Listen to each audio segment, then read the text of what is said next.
상쾌한 아침 원주에서 출발합니다.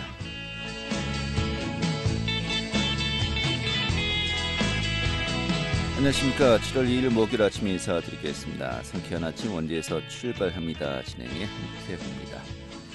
자, 그리고 선선했던 어제와 달리 오늘 다시 또 한여름으로 돌아갈 것 같습니다. 오늘 원주의 한낮 기온 28도로 어제보다 5도가량 높겠습니다. 자, 또 오늘 자외선 지수도 매우 높은 수준까지 지속했다고 합니다. 야외 활동할 시에 참고하셔야겠습니다. 자, 오늘 준비한 소식 살펴보도록 하죠. 이 횡성군 의회 후반기 의장단이 선출되었는데요. 이 민주당 소속의 의원이 탈당계를 제출하면서 의장 선거에 나섰고, 또 이것이 미래통합당 의원들의 지지를 받으면서 결국 의장에 선출되었습니다. 좀 후유증이 상당할 것 같습니다. 오늘 그 내용 살펴보도록 하죠. 행정수요에 대한 통합관리체계 구축을 위해서 원주시설관리공단이 본격적인 운영에 들어갔습니다. 그 내용 들어보도록 하겠고요. 또 원주시가 코로나19의 장기화로 경제적으로 어려움을 겪는 개인 사업자들을 위해서 지방세를 감면해 주기로 했습니다. 대상자와 또 신청 방법 등 살펴보도록 하죠. 7월 2일 목요일 상쾌한 아침 원주에서 출발하겠습니다.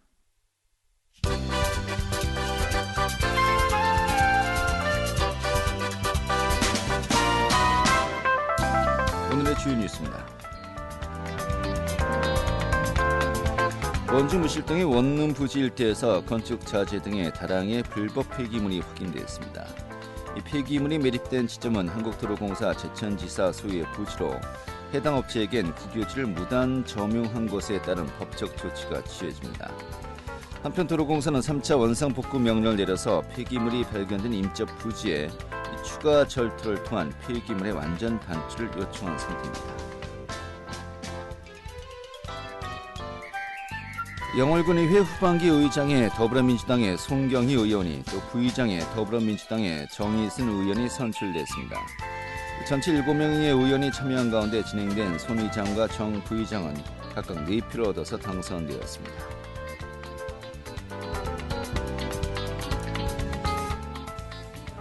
강원남부권의 수건사업인 제천 영월 고속도로 건설 사업의 예비 타당성 조사 통과가 사실상 좌절됐습니다. 제천 영월 고속도로는 비용 대비 편익 분석 이른바 BC가 0.4 정도로 예타 통과가 불가능하다는 전망이 나오고 있습니다. 이에 따라서 강원도는 고속도로 구간을 제천 영월 대신 제천 삼척으로 확정해서 사업에 재도전할 계획이라고 밝혔지만 이 사업비가 제천 삼척은 4조 원이 넘어서 타당성이 나올지 여전히 불확실한 상황입니다. 오늘의 주요 뉴스입니다.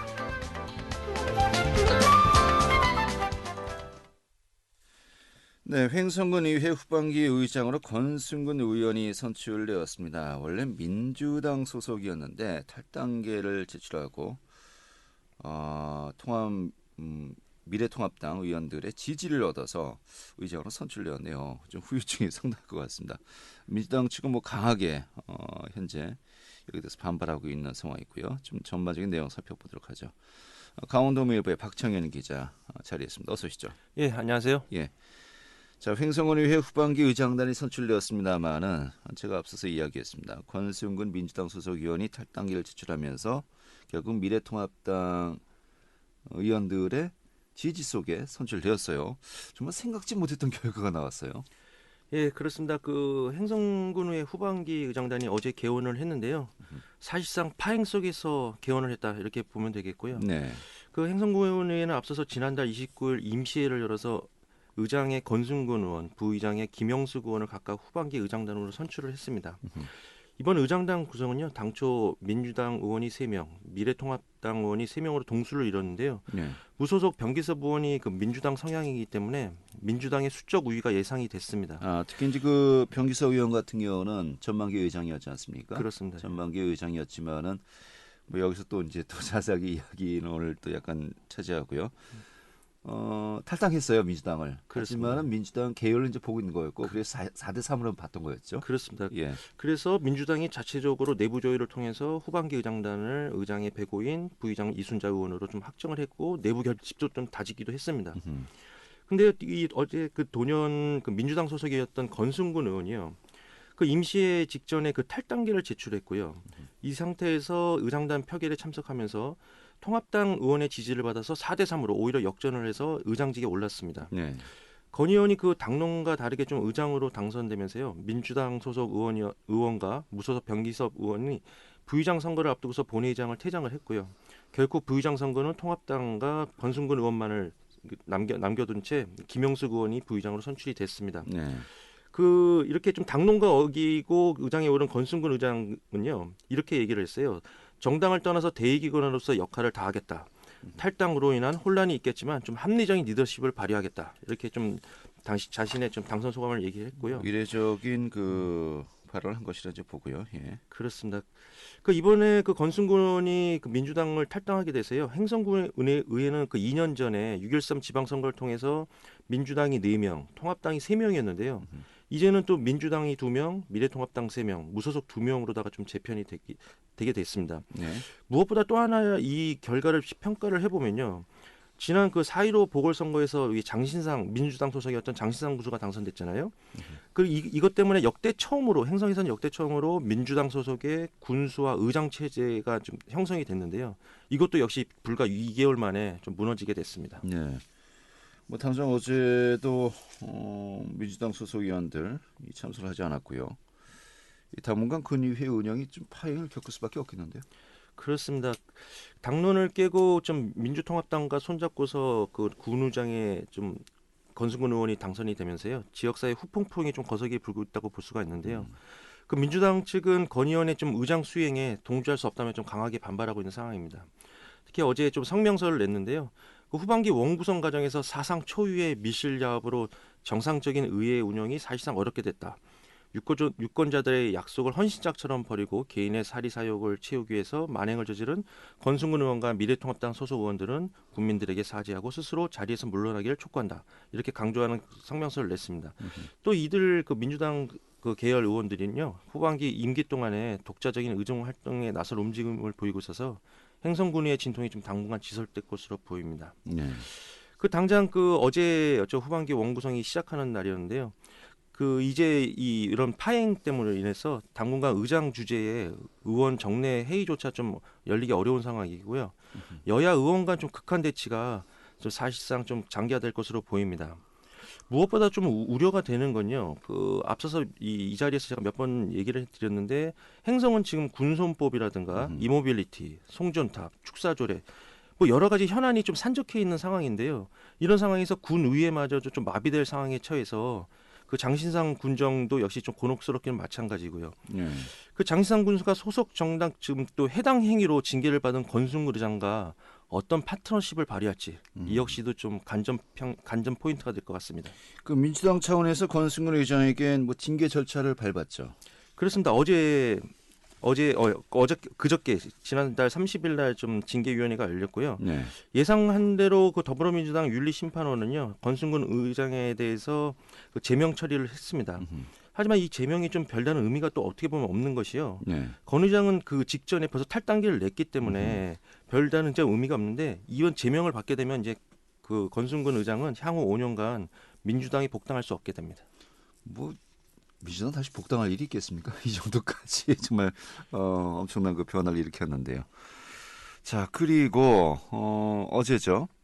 이 민주당이 권순근 의장 사퇴 촉구 현수막 뭐 시내 곳곳에 전부 개춤했었는데 이게 무더기로 훼손되었어요. 경찰 수사까지 착수했다고 지금 들리는데 이게 어떻게 된 겁니까?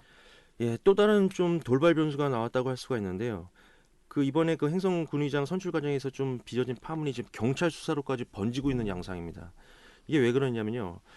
그 지난달 30일 날 그 더불어민주당 행성군 당원협의회에서 그 권순근 의장에 대한 비난 성명 현수막이죠. 네. 그걸 이제 대거 한 20여 개를 좀 걸었는데요. 어제 낮에 그 한 오후 1시 30분쯤 전후로 행성군청이라든가 군의회 뭐 특히나 그 행성읍 중심지에 붙여놓던 현수막이 예리한 칼로 좀 찢겨서 발견이 됐습니다. 네. 근데 지금 이 당시에 현수막을 훼손한 것으로 보이는 여성이 좀 그 사진에 찍혔고요. 아, CCTV에 이제 촬영이 되었군요. 그렇습니다. 경찰이 지금 이거에 대해서 본격적인 수사에 나섰고요. 예. 지금 빠르면 오늘쯤에 그 현수막을 훼손한 여성의 좀 신상이 좀 확인될 것으로 좀 알려져 있고요. 이 신상이 좀 알려지면 또 다른 군의장을 둘러싼 좀 파장이 좀 어떻게 전개될지 또 좀 지켜볼 거리입니다. 아, 젊은 여성이었습니까? 그렇습니다. 그렇게 추정되고 있다고 네, 일단 그렇습니다. 전반적인 그 화면을 보면요. 이거 어떻게 될지 모르겠습니다. 자, 그런데 지금 근본적인 의문점을 또 많은 시민들, 유권자들이 가지게 되는 것이 도대체 의장 자리가 어떻길래 이런 정말 평지풍파가 일어날 것을 알면서도 그래야만 했는지 의장 자리가 이렇게 대단한가? 라는 또 생각도 많이 듭니다만은 근데 문제는 그 민주당이 강원도내에서도 다수당을 차지하고 있는 지역이 상당수인데 이 횡성군만이 아니에요. 지금 여러 지역이 현재 또 비슷한 상황이 벌어지고 있는 것 같습니다. 그렇습니다. 그 강원도에서 민주당이 다수석을 얻은 게 오래된 기간이 아닌데요. 그렇죠. 이번에 후반기 의장 선거를 통해 가지고 상당히 파란이 일어나고 있습니다. 그 민주당이 좀 이런 그 반란표들을 좀 그 조심하기 위해서 지난 5월에도 이런 여러 가지 사전 선출된 후보가 해당직에 선임될 수 있도록 협력하라 이런 네. 권고문을 좀 지역에 다 내렸었는데요. 하지만 그 이번에 그 행성에서 볼 수 있듯이 이번 행성뿐만 아니고 태백과 동해 또 최근에 또 양양까지도 이렇게 당론을 어기고 그 통합당 후보하고 연대를 하거나 무소속 후보하고 연대를 해서 의장이 선출된 인구가 다반사로 지금 다수당이 계속 나오고 민주당인데. 있습니다. 그렇습니다. 예. 동해시의회도 지금 전체 8명 가운데서 4명이 민주당 소속인데 실제로 한 명이 통합당과 마주 잡고 좀 통합당 쪽에 표를 던졌고요. 예. 태백시 의회도 민주당 의원들의 표가 갈리면서 좀 의장 자리가 통합당으로 넘어갔습니다. 그 양양군 의회도 민주당이 4명, 무소속이 3명으로 구성이 돼 있는데요. 이 역시도 민주당이 의장 자리를 놓치게 됐습니다. 그래요? 왜 그런 걸까요? 민주당. 아무래도 그 인적 자원이 이번 그 지방선거 전에는 부족해서 좀 성향을 정확하게 파악을 못한 겁니까? 좀 그런 부분도 많이 봐야 되겠죠. 민주당이 지금 굉장히 좀 혼란스러운 상황이고 그런데 어떻게 보면은 이런 과정에서 좀 중요하게 봐야 되는 거는 그 의장이 본인의 그 욕심에 앞서서 지역 주민, 유권자들한테 한 번쯤은 좀 물어보고 하는 건지 어떻게 보면 의원의 자질에 굉장히 좀 문제가 있다고 봅니다. 글쎄 알겠습니다. 하지만 또 이제 분명히 미래통합당이 다수당일 때는 이런 사례는 들어본 적이 없는 것 같아요. 그렇습니다. 좀 약간 그 기초 체력이 허약하구나라는 느낌을 또 이제 들기도 하는 것 같기도 하고요. 자, 그런데 아까도 이야기했습니다. 의장 도대체 어떤 자리이길래 이렇게 이런 그 후폭풍까지 예상하면서까지 이 당적 옮기면서 이런 또 결정을 내리는 것인지 좀 많이 궁금해합니다. 도대체 어떻게 이해해야 될까요?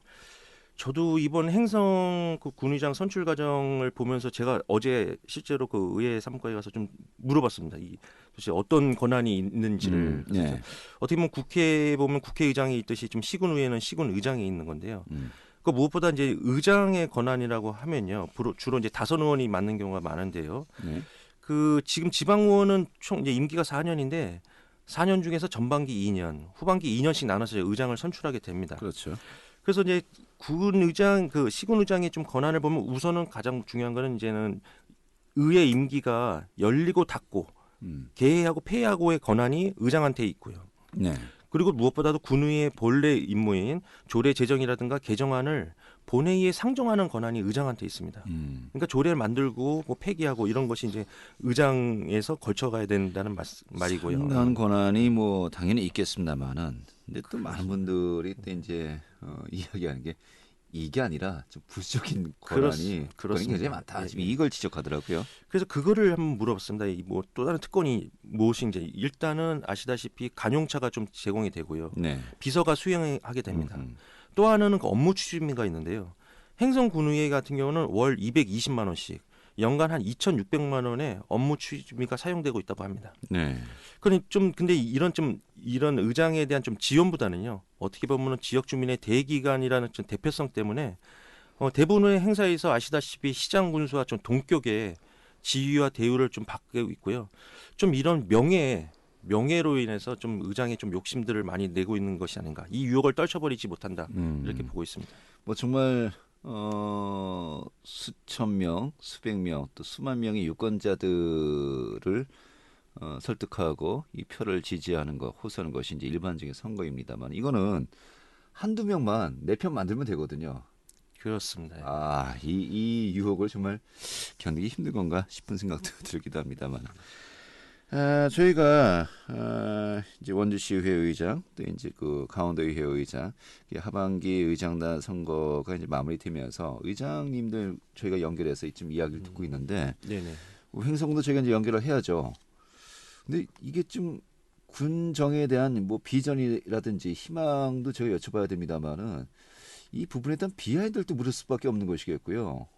이게 참 본인 나름대로 또 명분이 있을 겁니다. 예, 명분은 분명히 있겠죠. 하지만 좀 설득력이 과연 있을 것인가라는 또 생각도 들기도 하고 이 부분 좀 저희가 여쭤봐야 될 것 같습니다. 서로가 좀 난감할 것 같습니다. 그렇습니다. 예, 알겠습니다. 오늘 이렇게 정리하죠. 고맙습니다. 네, 감사합니다. 네, 강원도일보의 박창현 기자였습니다.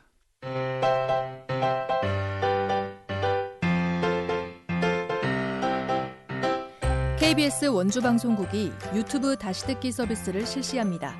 매일 아침 강원 영서남부권의 뉴스와 정보를 전해드리는 상쾌한 아침 원주에서 출발합니다는 KBS 원주라디오 유튜브 채널을 통해 다시 들을 수 있습니다.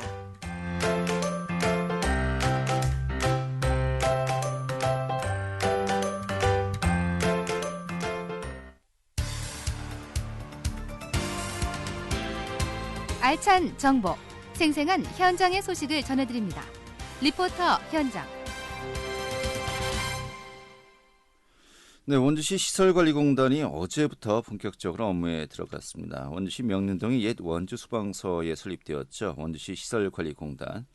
앞으로 원주 지역의 관광과 교통 또 체육시설의 관리를 담당하게 된다고 하는데요. 오늘 소개해드리도록 하겠습니다. 김민지 리포터 자리했습니다. 어서 오시죠. 네, 안녕하세요. 네. 자, 시설관리공단 설립, 원주시 같은 경우는 2년 전부터 추진해 왔었는데 먼저 구체적으로 시설관리공단 어떤 업무를 맡게 되는 겁니까? 네, 원주시는 앞서 지난 2018년부터 시설관리공단 설립을 추진해 왔는데요. 원주 지역에서 공공시설과 교통, 환경 등 도시 문제가 급속도로 증가하면서 이러한 문제를 해결하기 위해 시설관리공단 설립 필요성이 커졌기 때문입니다. 다른 지역 역시 공공시설이 급속도로 늘어나면서 시설관리공단을 설립하는 곳이 많은 편입니다. 원주 지역의 공공체육시설만 보더라도 지난 2008년 12개소에서 10년 만에 23개소로 2배 이상 늘었는데요. 공공서비스의 질적 향상을 위해서라도 원주시 시설관리공단을 설립하는 것이 중요하다고 내다봤습니다. 시설관리공단은 자치단체 업무를 대행하는 공공업무 대행기관인데요. 자치단체에서 대행 사업비를 받아 운영되고 모든 경영 수입은 자치단체 수입으로 연결됩니다. 공사보단 비수익적인 구조지만 전문성을 살린 기관이기 때문에 경영상 문제가 발생할 가능성이 매우 적은데요. 시설관리공단은 원주시 감독하에 운영됩니다. 원주시는 시설관리공단에 공영주차장과 관광시설, 체육시설을 포함한 공공시설 관리 운영을 시설관리공단에 모두 전달했습니다. 자세한 이야기 원주시 시설관리공단 차일남 경영지원팀장에게 듣겠습니다. 저희 시설관리공단은 종합체육관 등의 체육사업들, 그다음에 간현관광지, 추모공원, 그다음에 교통약자 콜택시 등의 그 사업들을 진행을 하고 있고 또한 앞으로도 더 많은 사업들이 원주 시민을 위해서 추진할 예정입니다. 가로청소 분야도 있고 종량제 봉투 공급 대행 사업, 그다음에 RFID 유지 보수 사업, 누리버스 교통수단 등의 사업들을 진행을 하고 있습니다. 또한 추모공원이라든지 간현관광지는 계속적으로 시민들의 이용이 많이 증가하고 있기 때문에 특별히 저희가 더 나은 서비스를 받을 수 있도록 노력을 하고 있습니다. 네, 자, 시설관리공단 어제 개청식을 열었습니다. 이제 본격적인 업무에 들어간 겁니까? 네, 원주시 시설관리공단은 원주시 명륜동의 옛 원주 소방서 자리에 설립됐는데요. 어제 개청식 자리에서는 시설관리공단이 앞으로 원주 지역에서 맡는 업무에 대해 소개하는 시간이 마련됐습니다. 먼저 도시교통 업무에 대해서는 교통약자 특별교통수단과 공영버스에 대한 사업을 수행하게 되고요. 시설관리에 있어서는 종합운동장 등 8개 시설에 대한 업무를 수행하게 됩니다. 또 간현관광지와 추모공원, 농산물 도매시장 등 총 7개 사업도 원주시에서 위탁받아 운영하게 됩니다. 어제 진행된 개청식과 관련해 원주시 시설관리공단 차일남 경영지원팀장에게 듣겠습니다. 오늘 개청식은 시설관리공단에 처음에 업무 개시를 알리면서 저희의 마음을 다시 잡고 열심히 시민들에게 봉사하는 그런 의미에서 이렇게 열리게 되었습니다. 또한 저희가 여러 가지 업무를 맡고 있는데 특히 시민들과 직접적으로 접촉하는 그런 업무들이 많습니다. 그렇기 때문에 공단을 출범하면서 항상 시민들께 최고의 서비스를 제공하기 위한 그런 마음가짐을 다시 한번 잡고자 이렇게 행사를 계획하게 되었습니다. 원주시 시설관리 홈페이지가 오늘부터 게시가 되었습니다. 홈페이지를 통해서는 저희 시설관리공단의 업무, 그다음에 어떠한 식으로 운영되고 있는지, 또한 각종 보도사항들, 저희 홍보사항 등을 게시하고 있으니 많은 이용 부탁드리겠습니다. 네. 자, 시설관리공단 정말 이 시민들과 밀접한 업무를 또 시행하게 되는데요. 앞으로 좀 제대로 좀 운영이 되었으면 좋겠고요. 또 그중에 하나 중요한 것이 원주 지역의 시내버스 공영제에 대한 관리 또 운영 업무도 담당하게 된다고요. 네, 원주시는 앞서 지난 2018년부터 원주시 농촌 지역의 시내버스 부분 공영제를 추진했는데요. 수익이 감소하면서 감축 운행이 불가피한 노선에 대해 직영 마을버스를 투입한 것입니다. 기존 민간 운수업체가 아닌 원주시가 직접 버스를 구입하고 운전기사를 채용해 운영해 왔는데요. 원주시는 시설관리공단을 설립하면 농촌 지역의 시내버스를 직영제에서 공영제로 전환할 계획이었습니다. 원주시 시설관리공단에서는 앞으로 농촌 지역의 시내버스 공영제 운영도 담당할 계획입니다. 네. 자, 또 시설관리공단이 정식으로 출범하면서 이 공공서비스 양상에 노력하겠다라고 밝혔습니다만은 정말 앞서 이야기했듯이 긍정적인 변화가 있으면 좋겠네요. 네, 원주시는 꾸준히 증가하는 시설관리 문제와 환경 문제를 해결하기 위해 시설관리공단을 설립했는데요. 늘어나는 관리 비용을 줄이고 경영 수익을 늘리기 위해 시설관리공단을 설립했다고 강조했습니다. 공영주차장이나 관광, 체육시설 등 공공시설에 대한 사용료, 입장료, 임대료 등이 경영 수입으로 자리 잡아야 원주시설관리공단은 유지관리 비용을 줄일 수 있는데요. 앞으로 관광개발과 시설 확충으로 발생할 관광 수입 등 적극적인 수입 사업도 발굴할 계획이라고 합니다. 네, 알겠습니다. 오늘 잘 들었습니다. 네, 감사합니다. 네, 김민지 리포터였습니다.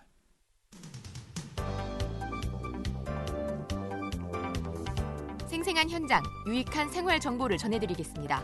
KBS 원주라디오 상쾌한 아침 원주에서 출발합니다를 함께하고 있습니다. 네, 지금 시각이 8시 53분이고요. KBS 원주 방송국의 상쾌한 아침 원주에서 출발합니다. 함께하고 계십니다. 자, 이 코로나19 장기화로 경제적 어려움을 겪는 개인 사업자들을 위해서 원주시가 지방세를 감면하기로 했습니다. 그 대상자들이 어떤 분들인지 또 신청 방법 등 살펴보도록 하겠습니다. 원주시 세무과의 홍종빈 부과팀장 연결하겠습니다. 팀장님. 네, 안녕하십니까. 네, 반갑습니다. 세무과 홍종빈 부과팀장입니다. 예. 자, 코로나19 이후에 많은 자영업자분들 지금 어려움을 겪고 있습니다만은 이 지방세 납부도 좀 힘들어하시는 분들 많이 계신 것 같아요. 어떻습니까? 아무래도 코로나19 이후로 많은 사람들이 어려움을 겪고 있지만 개인 사업자분들이 제일 힘들어하는 것 같습니다. 그래서 이번에 원주시에서도 그 지방세 감면안을 개인 사업자 위주로 감면을 시행하게 됐습니다. 네, 그래요. 코로나19로 피해가 우려되는 개인 사업자들을 위한 지방세 감면을 이제 발표한 것입니다만은 그럼 개인 사업자 모두가 해당되는 겁니까? 사업 대상 감면 대상이 어떻게 좀 분류되는 겁니까? 지금 개인 사업자에게 부과되는 균등분 주민세에 대해서는 100% 감면을 다 해드리고요. 예. 그다음에 개인 사업자 소유 영업용 택시하고 화물에 대해서는 자동차세를 100% 감면합니다. 예. 세액은 균등분 주민세는 1인당 55,000원, 자동차세는 1인당 28,000원입니다. 아, 그래요? 그러니까 개인 사업자들은 다 해당되는 겁니까? 개인 사업자 주민세 균등분은 다 해당이 됩니다. 법인을 제외한 모든 개인 사업자는 다 해당이 됩니다. 법인 제외 개인 사업자들은 다 해당이 되신다. 예, 아, 그렇군요. 세액이 균등분 주민세가 이제 보니까 한 55,000원 정도고 자동차세는 28,000원. 예, 그 평균을 이제 이야기한 거죠. 예, 1인당 평균. 예. 이 세목은 어떻게 되는 겁니까? 그 개인 사업자분들에 대해서는 뭐 지금 말씀드린 거랑 똑같고요. 예. 추가로 저희가 이제 그 재산세를 감면해 주는 게 있거든요. 이제 그 소상공인 보험이 지원에 관한 법률 시행령 제2조에 따라 소상공인한테 어려운 그 소상공인들한테 상반기 임대료를 인하한 건물주의 건축물에 대해서 인하 임대료만큼 재산세를 최대 50만 원까지 감면을 또 하는 게 있습니다. 네, 그래요. 그럼 원주시 전체로 봤을 때 감면 규모 좀 어느 정도 되는 겁니까? 이번 감면 규모는 총 8억 5,700만 원이고요. 네. 그 주민세는 12,587명에 6억 9,200만 원, 자동차세는 2,166명에 5,900만 원, 재산세는 한 1억 원 정도로 저희가 예상하고 있습니다. 네, 그래요. 그럼 감면 대상자분들 뭐 신청을 통해서 이 감면이 이루어지는 겁니까?